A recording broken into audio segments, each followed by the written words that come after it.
Realmente, hermanos, cuando nos miramos delante del espejo de Filipenses, la carta del gozo, salimos redarguidos y nos cuestionamos qué cristianismo estamos viviendo, ¿no es cierto? Distintas dificultades en la vida a veces nos tumban o nos hacen que terminemos frustrados o apenados, pero queremos nosotros que el Señor mismo nos abra el entendimiento para entender cuál es la fuente del sumo gozo, cuál es el gozo del hombre. Esta es la carta del gozo. Filipenses nos habla justamente de cómo vivir en gozo. Y podemos entender que el gozo no está en las posesiones, ¿no es cierto? No importa lo que tengas o lo que dejes de tener. El gozo tampoco está en qué disciplinas practiques, ¿no es cierto? En tu profesión o en tu realización personal, no está en la fama, no está en la escasez o en la abundancia, sino que el gozo es una persona. El gozo es Jesucristo. Y vivir la vida de Cristo es justamente el punto en el cual Pablo nos acerca a cómo él, viviendo la vida de Cristo, podía gozarse. Hemos estado viendo que hay dos alternativas o dos probabilidades, ¿se acuerdan? En las que Pablo podía terminar. ¿Se acuerdan cuáles eran las dos posibilidades? Está en la cárcel, ¿sí? ¿Qué dice Rocío? Vivir o morir. Muy bien. Las dos posibilidades eran vivir o morir, ¿no? ¿Recuerdan? Y después de él haber explicado claramente y detallado un poco esas dos posibilidades, ¿no? Si vivo para el Evangelio, vivo para poder ministrarles, vivo para poder yo ser un instrumento de la gloria de Dios en la vida de ustedes, la gloria de Cristo en la vida de ustedes. Si vivo para la obra. Y si muero, glorifico a Cristo. Si muero, es ganancia. Para mí el morir es ganancia. Para mí el poder estar con Cristo es ganancia. Es muchísimo mejor. Entonces él ya detalló y explicó por qué él no tenía, en ninguna de las dos opciones, tenía pérdida, ni vergüenza, ni fracaso, ni frustración. Así que él estaba delante de una encrucijada en la cual una era ganancia y la otra era ganancia. Así que estaba esperando nomás, sin nada más que un gozo profundo, ¿no? Una satisfacción plena de haber sido fiel y un anhelo de ver a Jesucristo cara a cara. Hasta acá ya nos podríamos preguntar, ¿no? ¿Vivimos así? En estos momentos estamos en la misma situación de vida. Y es por eso justamente que, como él ha anunciado que las dos posibilidades para él son iguales, que él empieza este versículo que vamos a ver hoy sobre lo que le pide a Dios a su iglesia, y empieza con estas palabras. Y vamos a abrir nuestras Biblias, bueno, ya las tienen abiertas, ¿no es cierto? En Filipenses capítulo 1, seguimos en el capítulo 1 después de 3 meses en el capítulo 1, no sé cuánto tiempo nos vamos a demorar, versículo 27, pero hoy felizmente vamos a poder avanzar más de un versículo, 2 versículos vamos a avanzar.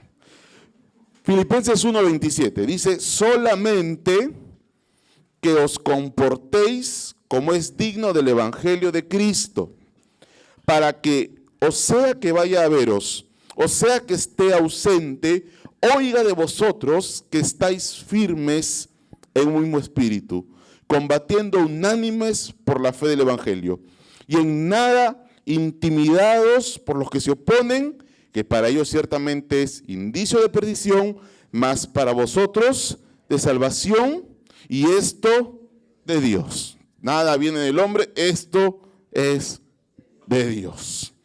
Es interesante, hermanos, cómo empieza Pablo. Solamente tiene muchísimo que decirnos.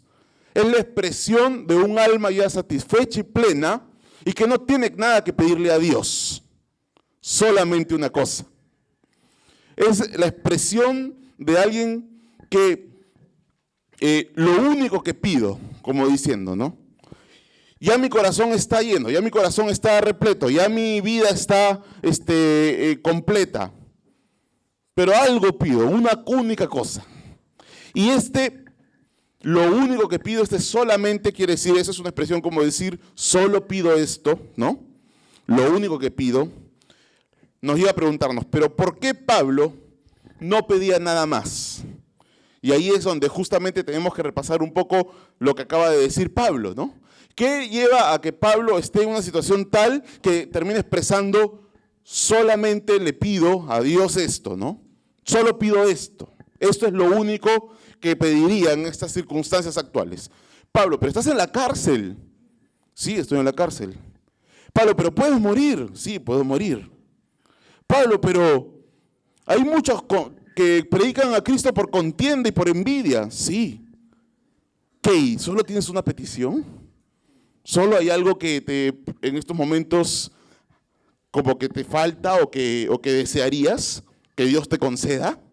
Sí, solo algo, solo uno. ¿Por qué? Porque hemos visto que Pablo acaba de explicar que no podía ni quería pedir morir. ¿Por qué? Porque es posible que Dios se quiera glorificar usándolo más tiempo con los filipenses, ¿no? O sea, yo no le pido a Dios que me conceda la muerte, aunque es ganancia. ¿Por qué? Porque si estoy en estrechos y quedarme para ser usado por Dios y que a través de mí ustedes glorifiquen más a Cristo, o Cristo sea glorificado más en la vida de ustedes, miren eso, ¿no?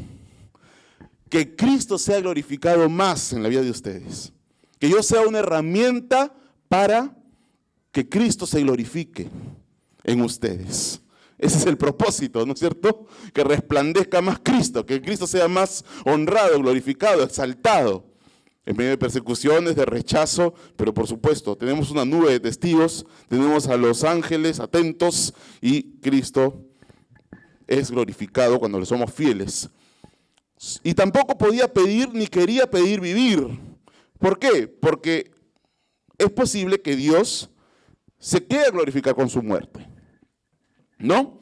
Así que para Pablo no era el tema de los resultados en números en sí, pero el tema de la gloria de Dios, que Cristo se glorifique, como Pablo mismo dijo, que se magnifica al final Cristo en mi vida o en mi muerte. Eso es lo que yo espero. Y lo espero no en el sentido de que ojalá, sino ojalá que eso suceda, sino que estoy total y completamente convencido que eso va a pasar. Dios se va a glorificar. Y si Dios se va a glorificar, entonces yo estoy en la gloria, ¿no? Estoy en la gloria, no importa lo que en este momento esté pasando. Entonces no podía ni quería pedir ninguna de estas dos opciones. ¿Por qué? ¿Por qué Pablo no quería pedir ni morir ni vivir? Y aquí, para un recordatorio de lo que acabamos de ver las semanas pasadas, es primero porque Pablo no tenía nada que perder. Las dos opciones eran ganancia para él, ¿no? Incluso morir, él dijo, el morir es ganancia, como diciendo, si fuera por mí, si yo tuviera que escoger, yo escogería morir, ¿no? Eso es lo que está planteando. Claro, como no sabía cuál era la voluntad de Dios, por eso es que no tiene un pensamiento suicida tampoco, ¿no? No estamos en ese punto. Pero incluso morir era para él mayor beneficio, era muchísimo mejor. Entonces, cuando una persona ya no tiene nada que perder, ¿no? Y ya no tiene nada que ganar también, porque ya lo ganó todo, ¿no? Entonces ya no hay por qué pedirle algo a Dios que sea o vivir o quedar aquí, ¿no? La pregunta es, ¿has entendido tú cómo ganarás sea lo que sea que Dios decida? ¿Has llegado a este punto en tu vida en el cual tú, justamente por tener esa intimidad con Jesucristo todos los días, por tener un acercamiento diario a la persona de Jesucristo, no a un libro, ¿no?, en que tú con un conocimiento intelectual quieres conocer información, sino que te acercas a Jesucristo a través de su palabra, te deleitas en Él, le abres tu corazón, ¿no es cierto? Derramas tu corazón con Él, le consultas, preguntas, oras, y tienes un tiempo así diario y estás en esa comunión íntima con Él, de tal manera que tú sabes que tu corazón se está alineando por medio de la oración y de la palabra a que en la situación en la que estés ahorita, sabes que Dios se quiere glorificar y eso te trae la paz. La segunda razón por la cual Pablo no tenía nada más que pedir y solamente decía, solamente esta es mi petición, es que Pablo no se perdía. Ya Pablo nos dejó claro que para él su vida, vivir es Cristo. O sea, para mí el vivir es Cristo no significa como algunos que dicen, pues no, esto es vida, ¿no? Sino que lo que significa para mí vivir es Cristo es que para él vivir es que Cristo sea el que viva y no él. Que todo lo que viva es lo que Cristo, al tomar absoluto señorío sobre la vida de Pablo, sea Cristo el que esté viviendo y no Pablo. ¿No? Que tal dimensión del entendimiento de Pablo. Entonces Pablo no se pertenecía, su vida y su gozo era que viva Cristo en su cuerpo. Para mí el vivir es Cristo. Entonces ya vemos que la expresión estoy en estrecho significa Pablo no tengo nada que perder, no tengo más que ganar acá. Y la expresión para mí el vivir es Cristo es no me pertenezco, mi vida es Cristo.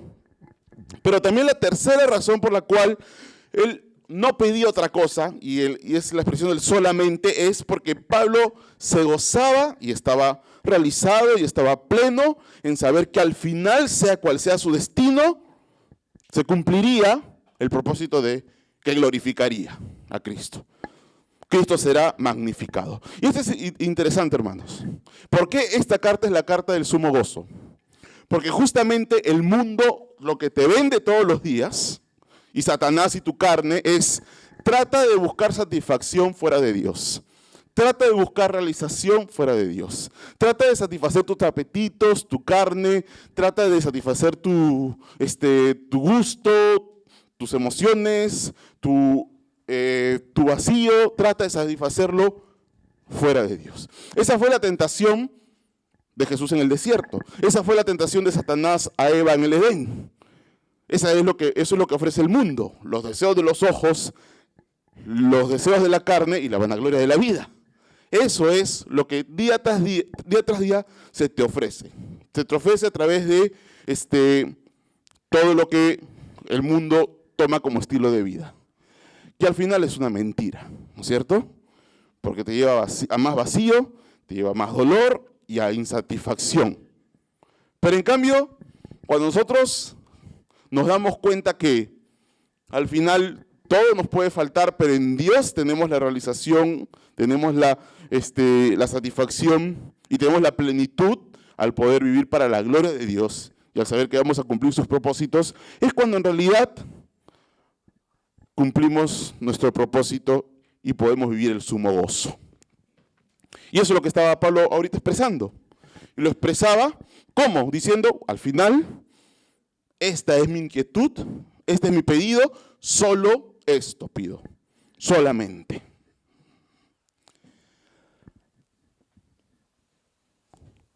¿Qué opinan? ¿Qué tal el desafío, no? Vivir así.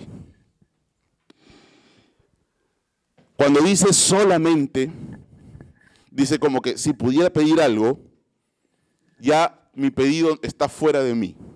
Yo salgo de la ecuación, está diciendo Pablo, ¿no? Y el pedido ahora se traslada hacia otros. ¿Por qué? Porque él ya no necesita nada, ¿no? Quiere ver a Cristo glorificado. Y el anhelo es ahora sus amados hermanos, amigos, hijos en la fe, su amada iglesia de Filipos. Como para Pablo ya no necesita nada, que ya lo tiene todo en Cristo y que no tiene ninguna duda ni temor de fracasar, ni de ser avergonzado, ni de fallar, ni de perder algo. Entonces, ¿dónde está ahora su corazón? ¿Dónde está su preocupación? ¿Dónde está su único pedido? Solamente miro, solamente en estos momentos pienso en mis amados hermanos de Filipos, en ustedes. Solamente está como bañado de un mi corazón en este momento está más concentrado y enfocado en ustedes. Mis anhelos, mis esperanzas y mi preocupación es lo que va a quedar después de que yo me vaya, lo que va a trascender más allá que yo y lo que a mí me pase. Porque ya les expliqué que sea lo que a mí me pase, yo voy a estar bien. ¿Se entiende, hermanos? Ese es el, por así decirlo, el secreto, ¿no?, del sumo gozo. De tal manera que llega un momento en el cual ya tú dejas de ser el centro de tu vida, tus preocupaciones, tu falta de satisfacción personal o tus frustraciones o tu anhelo de reconocimiento ya sale de la ecuación. ¿Por qué? Porque como bebes todos los días la plenitud de Cristo por una intimidad con Él, que es parte de tu vida diaria, y ahí está el problema, hermanos, porque si yo lo que estoy diciendo ahorita no es parte de tu vida diaria, pues ahí está el problema, ¿no es cierto? Ahí está el problema. Y definitivamente cuando tú te involucras en la obra y te involucras en los planes de Cristo, vives para Cristo, entonces comienzas a experimentar no solamente el conocimiento teórico de lo que es Cristo, sino también comienzas a vivir la vida de Cristo de manera literal. El rechazo que Cristo vivió, ¿no?, el gozo cuando un alma se arrepiente, el desafío de compartir a otros el evangelio y vivir la vida de Cristo. Vivirla realmente, la persecución. Y Pablo decía, ¿no?, para mí esto es lo más excelente, lo demás queda como basura, porque conocer a Cristo es muchísimo mejor, la excelencia del conocimiento de Cristo. Y no conocerlo solamente en su gloria, en su poder, sino también en sus tribulaciones. ¿No? Quiero conocerlo, quiero sufrir lo que Cristo sufrió, que fue abandonado por todos, que quiero cargar mi cruz. ¿Por qué? ¿No? Todos dirían, esto es masoquismo, Pablo es un, aparentemente es un suicida.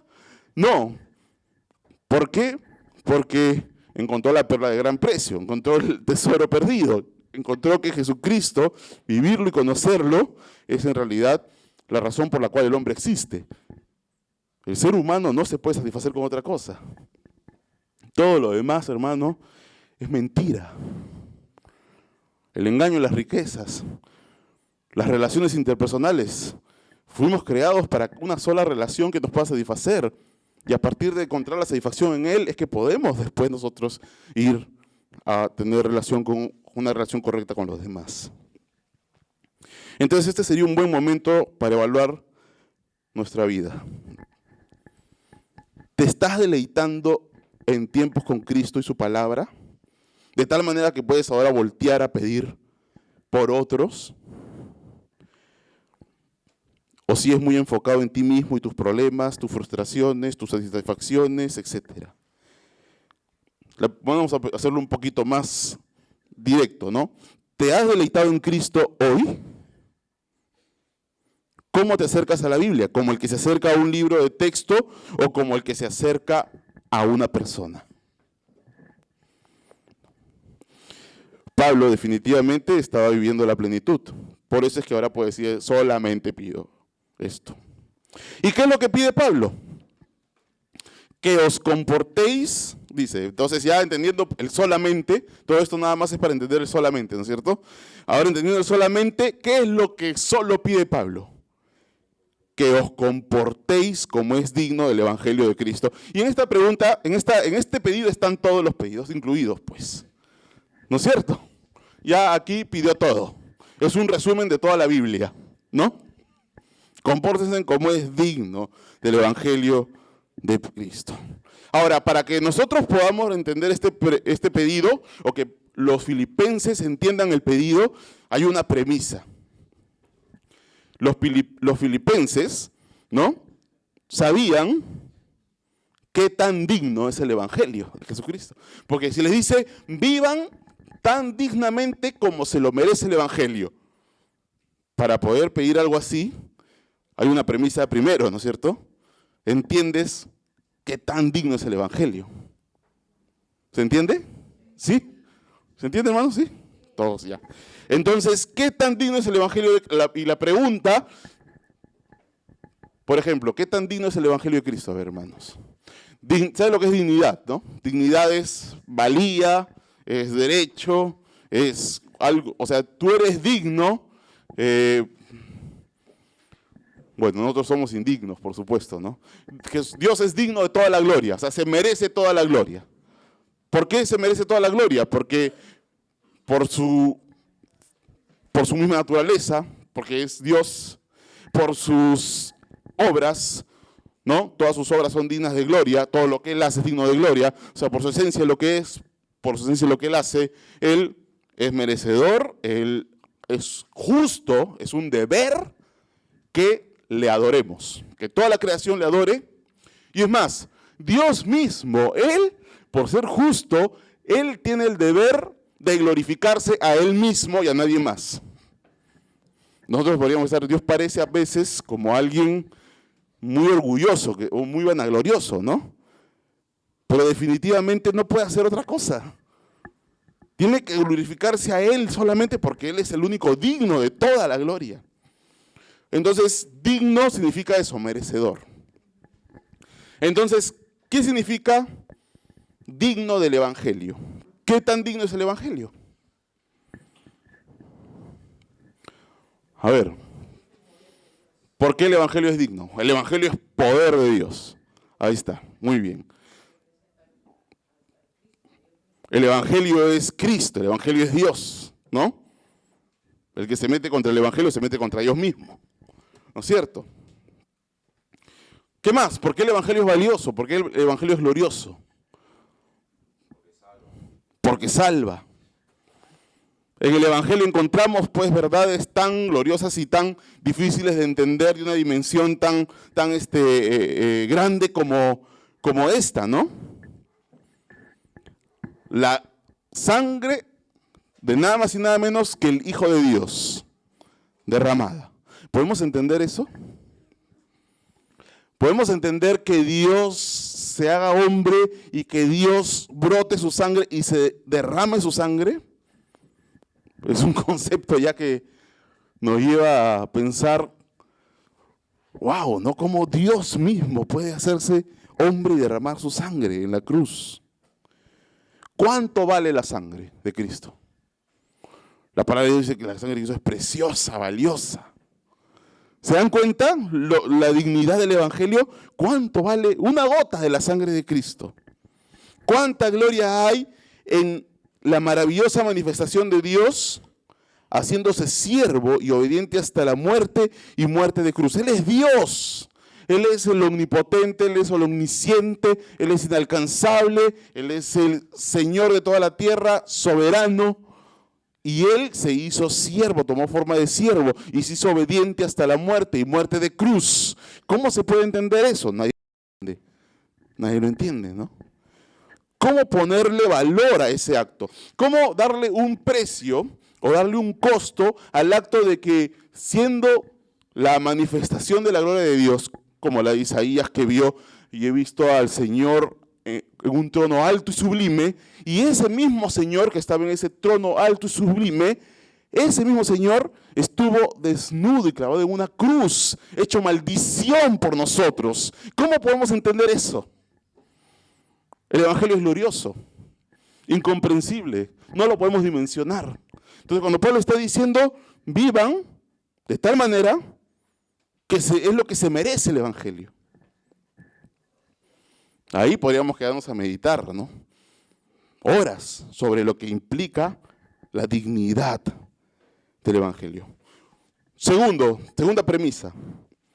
Cuando nos dice que nos comportemos como es digno del Evangelio, nos está diciendo que hay una forma de comportarnos que puede deshonrar el Evangelio. ¿No? ¿Sí o no? Se entiende por lógica que nos está diciendo eso. Y eso es justamente lo que Pablo, por ejemplo, le dijo a los judíos en la carta a los romanos, que hemos estado estudiando, cuando dice, el nombre de Dios es blasfemado entre vosotros, ¿no? Entre los gentiles, por causa de vosotros. ¿Sí o no? ¿Y qué es lo que estaba diciendo ahí? Que, haciendo un paralelo con lo que pasaba con el pueblo judío cuando era llevado en cautiverio, cuando el pueblo judío era llevado en cautiverio, recuerden que muchas veces el valor o el poder de los dioses de cada pueblo se medía ¿cómo? ¿Quién ganaba las batallas, no?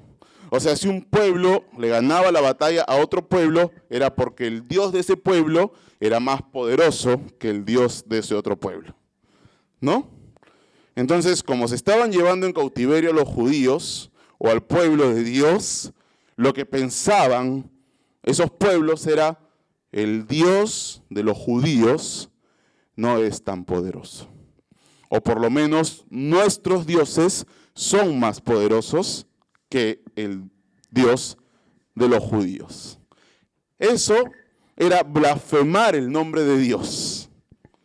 Y haciendo un paralelo, eso es lo que pasa también cuando tú te comportas como un inconverso y la gente termina diciendo: el evangelio no tiene poder. ¿Por qué? Porque si esta persona ha creído en el evangelio y vive así, entonces el evangelio no tiene poder. Y eso es lo que pasa con la iglesia nominal, ¿no? Y eso es lo que pasa cuando por desidia, por vivir una vida disipada, por no tener las prioridades adecuadas, por no priorizar tiempos como este, por ejemplo, de oración, por no priorizar en nuestra vida el estudio de la palabra, por no priorizar los tiempos de oración. ¿Cuánto tiempo pasas orando? ¿Eres un hombre o una mujer de oración? O sea, de verdad podríamos nosotros hacer una radiografía y cortar tu día en algún momento y ver qué es una vida de oración lo que tú vives.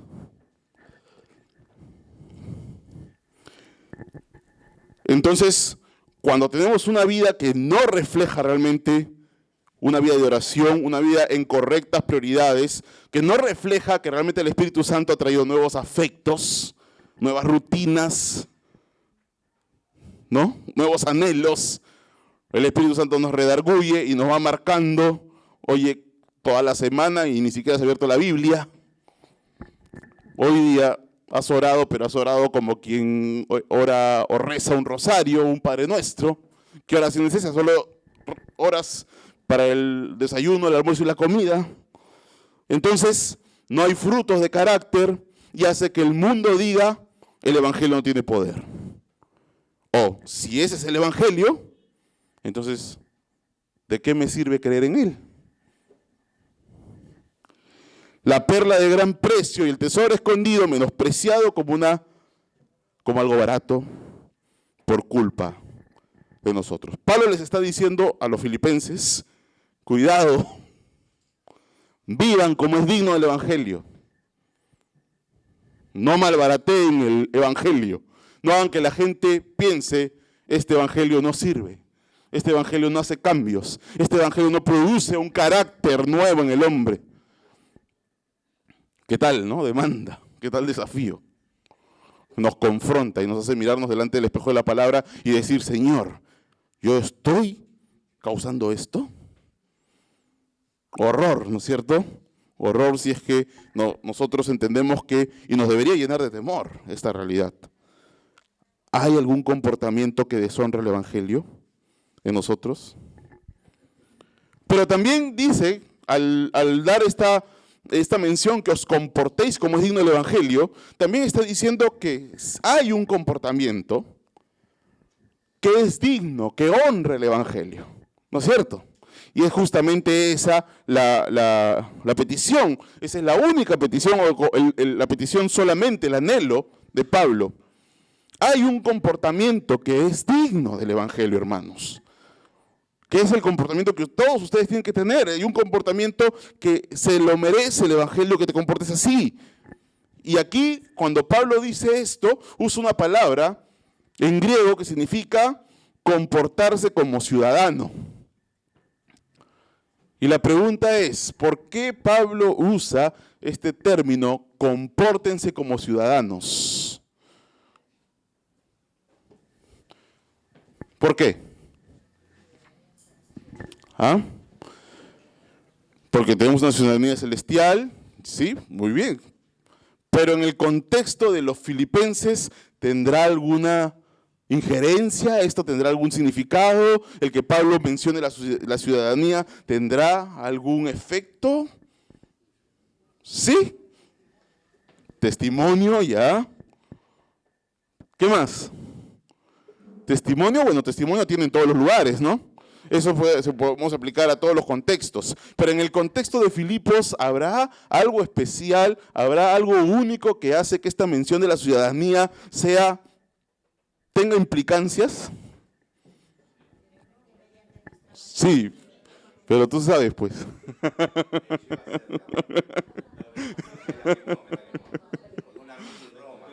Sí. Como una mini Roma de Filipos, muy bien. Miguel.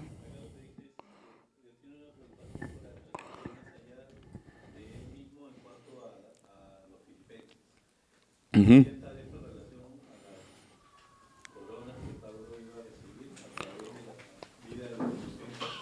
Podría estar en función también de las recompensas eternas, sí. Pero el tema va más exactamente por lo que acaba de decir Bruno, ¿no? Ah, Jorge te lo dijo. Ah, no. Tenemos que entender algo, hermanos. Un ciudadano romano estaba orgulloso de ser romano, de ser un ciudadano romano. Y Pablo era ciudadano romano. Y ser ciudadano romano era ser privilegiado, ¿no? Tengo la ciudadanía. Es como irte a un país desarrollado, como ilegal, ¿no es cierto? Pero no, pero yo soy ciudadano de este país, yo tengo todos los derechos, yo tengo todas las... Es diferente, ¿no es cierto? Los que han ido de inmigrantes lo pueden entender.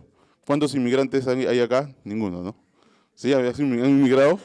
¿Ilegales? ¿No? Ah, ahora legal, muy bien, hermano. Qué bueno que te has vuelto un ciudadano, Pero lo que estaba diciendo es lo que había el orgullo romano. El orgullo romano tenía que ver mucho con justamente el ser la nación del imperio que había conquistado todas las naciones de alrededor, y la identidad de lo que era un buen romano tiene que ver con toda su cultura, y entre eso tenía que ver con sus costumbres, con su forma de vestir y con su religión.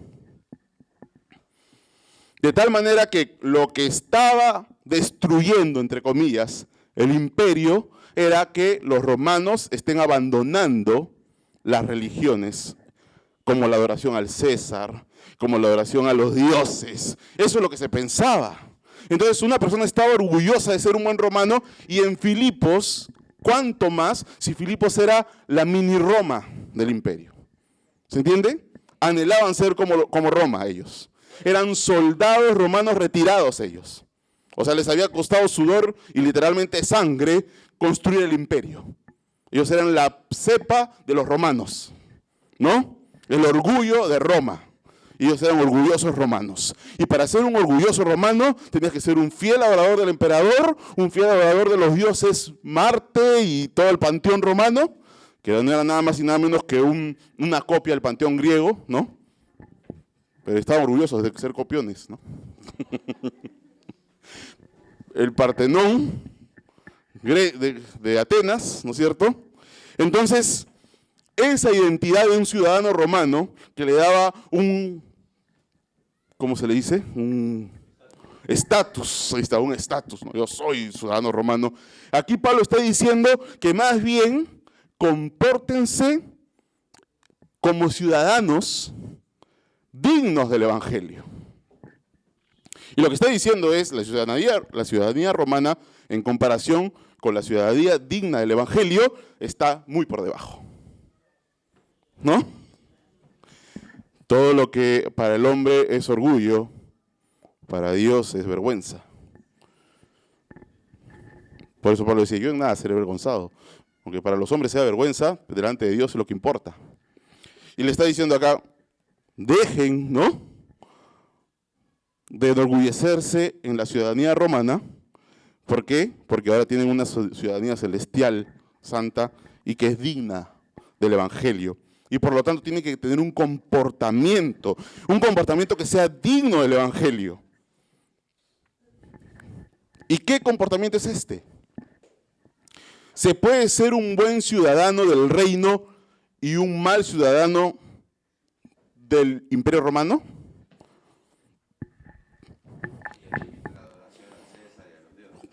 Claro, depende. Si consideramos como ser un buen ciudadano adoración al César y a los dioses, pero si consideramos como ser un buen ciudadano romano pagar los impuestos, sujetarse a las autoridades, ser formal, ser legal, ser respetuoso, ¿no? Ser patriota. ¿Se puede ser un buen ciudadano del reino y ser un mal ciudadano del Perú?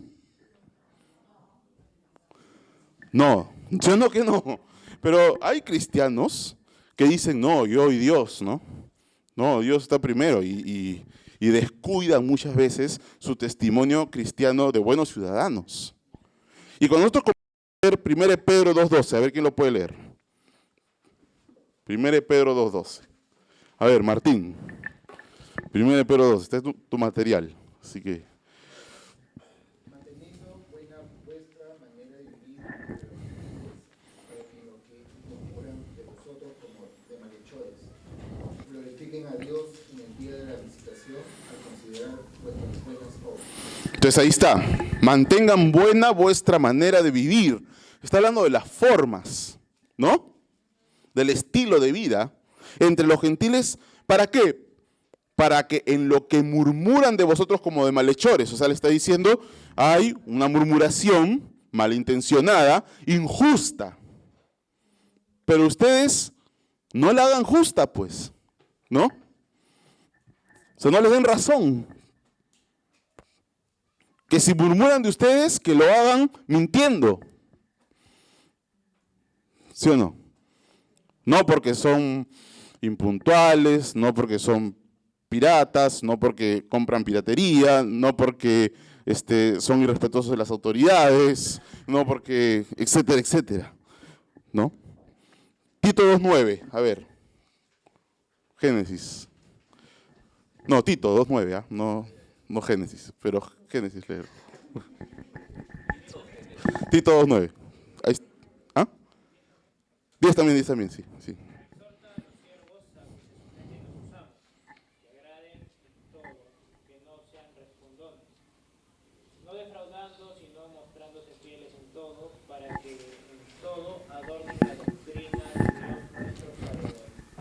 Entonces aquí se ve claramente la relación de cómo adornar la doctrina, ¿no?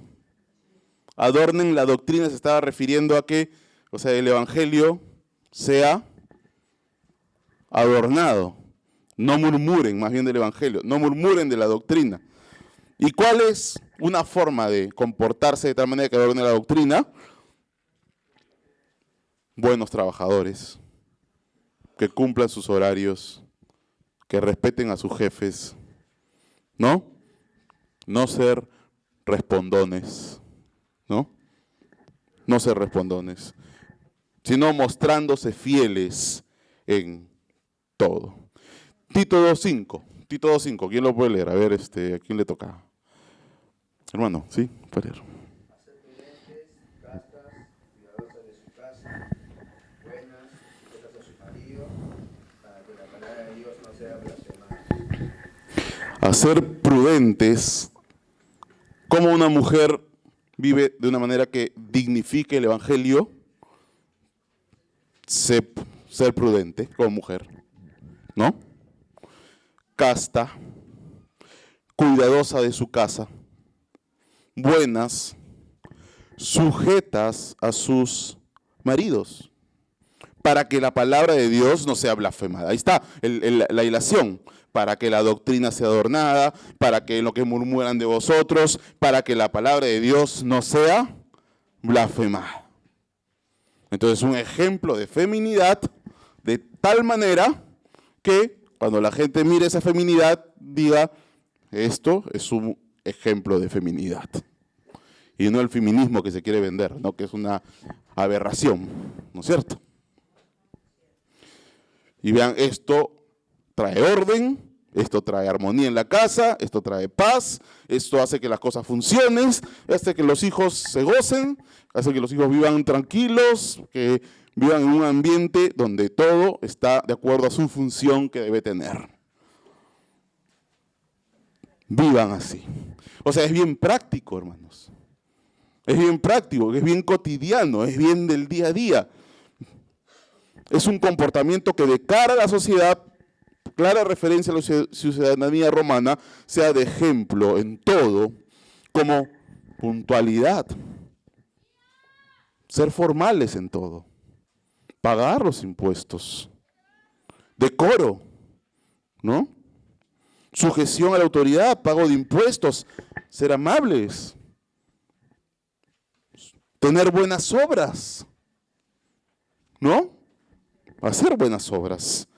Pero considerando que antes que ciudadanos romanos, por eso a los filipenses eran ciudadanos de un reino eterno y mucho más glorioso. Como dice en Filipenses 3:20, mas nuestra ciudadanía está en los cielos, de donde también esperamos al Salvador, al verdadero Kyrios. Él es el César, el verdadero Kyrios es el Señor Jesucristo. Así que ustedes ahora tienen una ciudadanía celestial, y la ciudadanía celestial tiene que primar sobre la ciudadanía terrenal. Así que los antivalores los dejan de la ciudadanía romana, ¿no? O las cosas que el hombre llama bueno y que Dios lo llama malo, lo dejan. Porque sí, son ciudadanos romanos, pero por encima de eso son ciudadanos del reino donde el verdadero Señor de toda la tierra es Jesucristo, nuestro Salvador. ¿Para qué? Para que sea que vaya a verlos o que esté ausente, oiga de vosotros. Ahí está que Pablo diciendo, bueno, al final no me consta, no soy completamente seguro cuál va a ser lo que Dios me va a destinar. Al final yo me gozo en la realidad que Cristo se va a glorificar. Está diciendo ahí claramente, otra vez, hay dos posibilidades, están abiertas. Puede ser que vaya a verlos, puede ser que esté ausente, pero al final lo que quiero es oír de vosotros. ¿Qué cosa? Y esta es la demanda del corazón de Pablo, y estas son las demandas que se extienden de Cristo para toda iglesia. Primero, que estáis firmes en un mismo espíritu. ¿Qué es firmeza? ¿Y firmes contra qué? ¿Qué significa firmeza? A ver, hermanos. Una buena simiente. Simiente tiene más que ver con semilla, ¿no? Con una buena base. Una buena base que hace las cosas firmes. ¿Qué más? Convicciones, persuasiones. Cuando hay convicciones, no estás moviéndote, estás firme. Convicciones, ¿qué más? No soltarse, aferrarse. La palabra aquí es como el que se agarra así y nadie lo puede mover, ¿no? No, nadie lo puede mover. Y las presiones que habían en Filipos, ¿cuáles eran? Miren los versículos anteriores, los posteriores, perdón. ¿Cuál es el siguiente versículo? Versículo 28, ¿qué dice? Y en nada por los que se oponen. ¿Y qué es lo que se le había concedido a los filipenses? Versículo 29.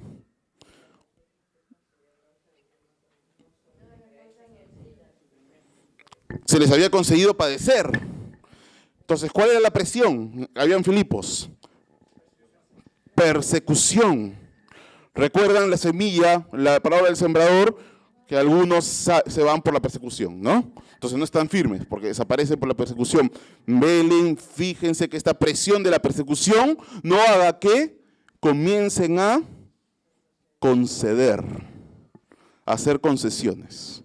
¿Por qué la persecución te lleva a conceder?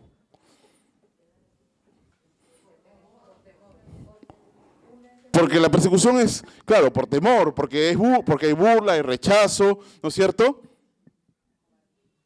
Por ejemplo, hoy la ciencia, toda la ciencia y todo el carbono 14 y todas las teorías científicas dicen que es una locura, es una tontería, es algo absurdo, y cualquier persona que crea esto simple y llanamente está siendo un analfabeto científicamente hablando, el decir de que la Tierra tiene solo 6.000 años. El decir que los días del Génesis son días de 24 horas. Entonces, tú dices eso y todos se burlan, ¿no? Tú dices eso y nadie te va a dar un foro abierto para que tú hables sobre eso. Entonces hay una presión constante para que tú puedas ser escuchado a que concedas. O el feminismo, ¿no? Es una presión constante la ideología de género también, presión constante para que tú aceptes que sí, que está bien, pueden haber pastoras. Porque si no aceptas que pueden haber pastoras, estás fortaleciendo la opresión masculina, ¿no?, sobre la mujer y estás haciendo que se perennice un abuso sobre la mujer, de lo cual ha traído el feminicidio y todo lo demás. No, porque es el argumento, ¿no es cierto? ¿Ah? Como la paridad de género, ¿no?, que es ahora lo que se está haciendo. Que detrás de todo esto hay toda una forma de pensar que está avasallando, que está entrando. ¿Por qué? Porque tú inmediatamente dices, no, el hombre tiene que ser la cabeza, todo el mundo te dice, eres un machista. Y comienza la persecución, ¿no es cierto? Comienza la persecución, entonces tú tienes que elegir o la cruz de esta persecución y me mantengo en la convicción, o cedo y digo, bueno, puede ser que por ahí no lo haya entendido bien, entonces sí, hay que revisarlo, y de repente sí, pueden haber mujeres que sean pastoras en la iglesia. Firmeza, dice que estáis firmes, pero no solo firmeza, sino unidad, porque dice firmes en un mismo espíritu, ¿no? ¿Ya habían contiendas en Filipos o no? Sí, ¿no es cierto? Habían contiendas. Filipenses 4:2, ahí está en su material, hermanos, a ver.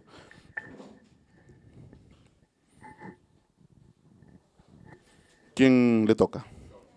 Ya, Bruno. Ruego a Evodia y a Sintique que sean de un mismo sentir en el Señor.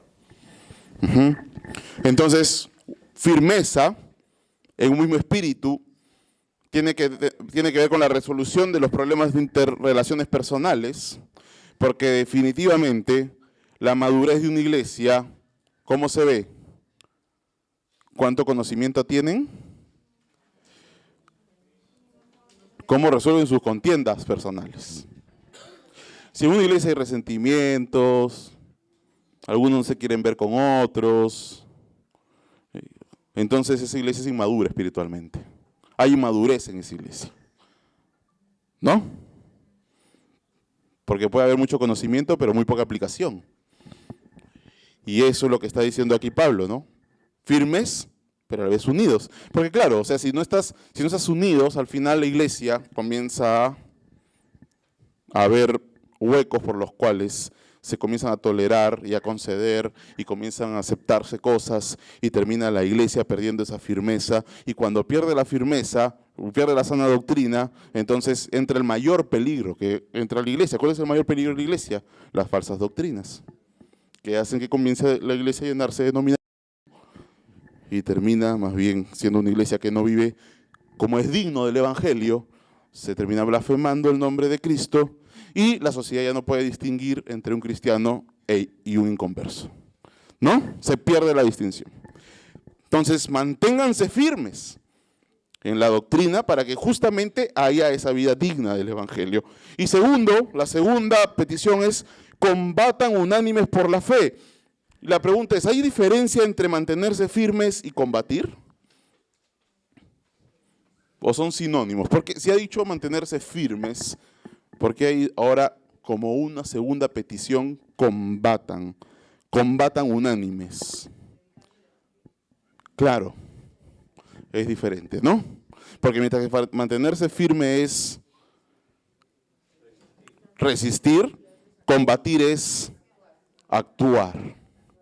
O sea, salgan de las paredes de la iglesia, actúen. ¿Y cómo combatimos? Predican nuestras armas, ¿cuáles son?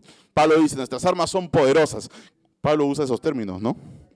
O sea, no dice, y vivan el picnic espiritual diario por la fe, no dice vivan el picnic, ¿no? O vivan su kermés diaria espiritual, no, dice vivan la batalla espiritual juntos, combatan. O sea, estamos en una guerra espiritual. ¿Y las armas cuáles son? La oración, claro. La palabra, claro. Entonces la conciencia de la batalla espiritual nos lleva a tener una vida de dependencia de oración.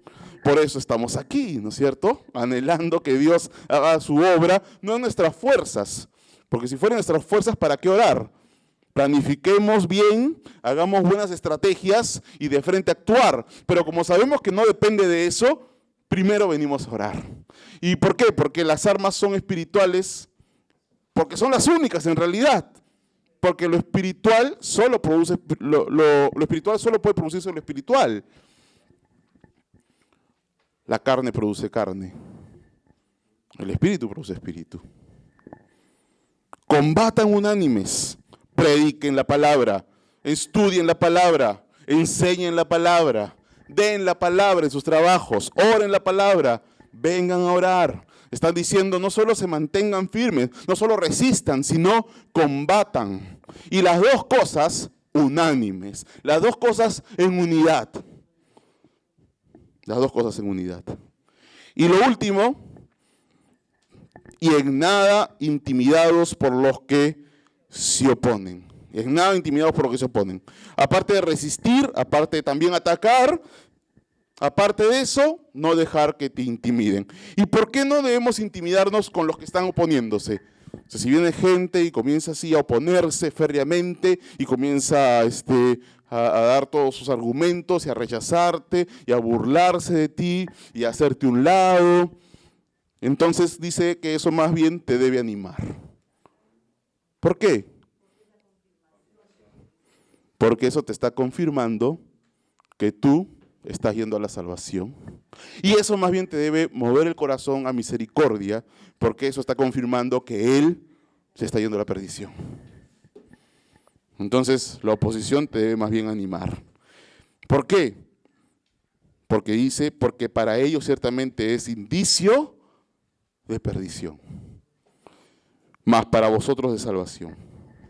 Y conscientes de todo esto, hermanos, que tanto el mantenernos firmes, que tanto el perseverar en la doctrina, en la sana doctrina, que tanto el combatir y poder hacer la obra y predicar el evangelio y plantar iglesias y extender el evangelio. Y tenemos noticias, hermanos. Y agradecemos al Señor porque hay personas que nos están viendo desde provincias y que están anhelando venir. Me escribió una persona que vivía a 2 horas y que me pidió si conocía dónde él se podía mudar, porque quería mudarse cerca de la iglesia para poder congregar acá. Porque está a 2 horas. Y los fines de semana llegan personas diciendo, los estuve viendo por internet y ya no pude aguantar, tenía que venir a escucharlos en persona. Porque hay un grupo de hermanos junto con nosotros que están anhelando escuchar y aprender doctrina. La doctrina muchas veces se ha vuelto algo escaso, muchas veces se ha vuelto algo más bien negado en la iglesia. ¿Por qué? Porque la doctrina divide, dicen, pero al final la doctrina es la base que sostiene todo lo demás. La doctrina es lo que sostiene el comportamiento, la doctrina es lo que sostiene los nuevos valores, las nuevas satisfacciones, los nuevos afectos. Si no tiene una base doctrinal, eso es como cartas que las soplas y se van. Entonces, eso solo puede venir de Dios. Ya sea que nos mantengamos firmes o ya sea que nos mantengamos combatiendo en el evangelio, haciendo la batalla, y ya sea que podamos seguir sin intimidarnos en medio de cualquier oposición, el único reconocimiento y gloria de eso se lo lleva todo Dios. Esto es solo de Dios, no viene de nosotros. Y es por eso que tenemos que seguir viniendo a orar. Porque cuando venimos a orar, le decimos al Señor, Señor, nosotros reconocemos que no depende de nosotros. Por eso venimos a orar. Así que, hermanos, en conclusión, ¿qué es lo que Cristo le pide a la iglesia? Porque detrás del corazón pastoral de Pablo, amante de Filipos, está el corazón del que envió a Pablo a pastorear a su iglesia, está el corazón del pastor de los pastores, el corazón de Cristo. ¿Y qué es lo que Cristo le pide a la iglesia? Manténganse firmes. El tiempo va a comenzar a avanzar, las presiones cada vez van a ser mayores. Mantengámonos más bien reformándonos, purificando cada vez más la doctrina, profundizando más en la palabra. Manténganse en combate con las armas de nuestra milicia, o sea, oren, prediquen, evangelicen, no pierdan el primer amor. Sigan teniendo celo por el evangelio, sigan teniendo celo por la obra, por el avance de la obra, sigan teniendo celo por la predicación y sigan sosteniéndose solo y únicamente en las fuerzas espirituales de la oración y confiando en que es la palabra, no más. La palabra va a hacer la obra. No confíen en ustedes, combatan con las armas espirituales. ¿Qué más le pide a la iglesia? Firmes en la sana doctrina, combatan con las armas espirituales, no se intimiden. La oposición que sea más bien una herramienta del Señor para animarlos, para fortalecerlos, para avivarlos en la obra y más bien para llenarse de mayor compasión por los que se oponen. Para hablarles con gracia y con amor, pero con verdad. Y por último, que si al final Dios nos concede todo esto, no se enorgullezcan, no se ensoberbezcan. ¿Por qué? Porque esto solo viene de Dios. Vamos a orar, hermanos, para terminar.